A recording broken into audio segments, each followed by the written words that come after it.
Hey everybody, welcome back to the channel. I'm not really sure who listens to all these messages, but if you've ever seen the movie Moneyball, I want you to take a couple hours out of your day today or this week and watch the movie Moneyball. It stars Brad Pitt and a couple other actors that I know you'll know, Philip Seymour Hoffman.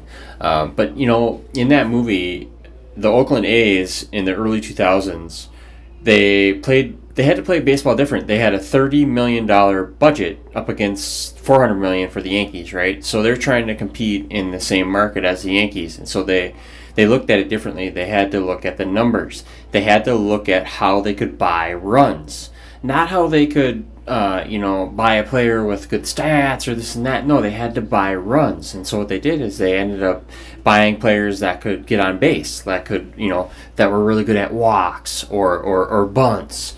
And so they took the less likely or the less desirable players, and they shaped them and formed them to be the player that they needed to be to win that season, right? So looking at our recovery, my friends, if we have to approach something so different that it's so unorthodox or it's so sideways from what society is used to us doing or we doing in these situations, man, I'm telling you, we can win.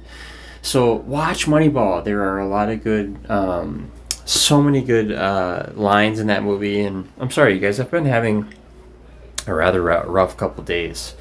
Yesterday was especially hard for me. I was just getting a lot of mixed signals and a lot of mental health stuff going on and ups and downs and in my life. And I was trying to find a reason to give up, and I couldn't. Man, I have no reason to give up. I have all the reasons in the world to continue. So today is a little bit of a brighter day, but we'll have those ups and downs. And I was thinking about this movie that I watched last week, and I've seen Moneyball many a times, but Moneyball is a really good movie if you want to learn some ways and means on getting through this life, especially in recovery. So hey, here's our thought for today. So in the following, the program that we are in, the AA program with its 12 steps, we have the advantage of a better understanding of our problems.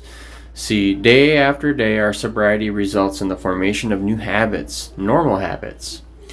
As each 24-hour period ends, we find that the less business of staying sober is much less trying and fearsome ordeal than it seemed in the beginning. So do I find it easier as I go along? And I do. I find it much easier as we go along. So learn daily the lesson of trust and calm in the midst of the storms of life. Whatever of sorrow or difficulty the day may bring, God's command to you is the same. It's to be grateful, humble, calm, and loving to all people. Leave each soul the better for having met you or heard you. For all kinds of people, this should be better, or this should be your attitude. A loving desire to help and an infectious spirit of calmness and trust in God. You have the answer to loneliness and fear, which is calm faith in the goodness and purpose in the universe. So today I pray that I may be calm in the midst of storms, and I pray that I may pass on this calmness to others who are lonely and full of fear. God bless you guys. We'll see you on the next one.